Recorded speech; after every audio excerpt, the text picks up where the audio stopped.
Is it good that the president is going to Harvard and saying you have to do these things this way or you lose your federal funding? Well, I think to a certain extent. I'm not going to agree with everything he's done on all of the college campuses. We've had some experiences here at the University of Washington that I think, honestly, a heavier hand could have been used. But that issue is... What do you mean by a heavier hand? A heavier hand, and well, certainly not by the president, but a heavier hand by the University of Washington officials. I think that their protection of free speech, what they call free speech, was actually protection of people who were there committing acts of violence and vandalism and making Jewish students feel unsafe. I think there's a big bright line between free speech and free Palestine and actual acts of intimidation and violence that make campus environments unsafe. When it comes to Donald Trump, you know, what's happened on Harvard and, you know, what he's talked about with Chinese students, I came out, I disagree with that. I think it's too heavy-handed.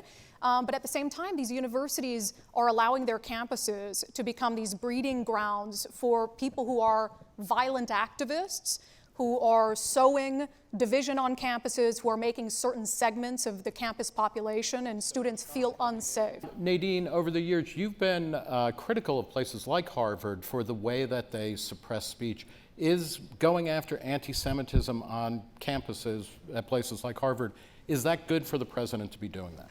Well, you know, to use an old cliche, two wrongs don't make a right, and there's absolutely no doubt that universities have been overripe for reform that free speech organizations and advocates have been calling for, but that does not warrant the United States president coming in with all the enormous coercive power of the federal government and demanding that the university change every single aspect of its structure, from how it admits students, whom it admits, how it hires, what its curriculum is. That is the antithesis of academic freedom.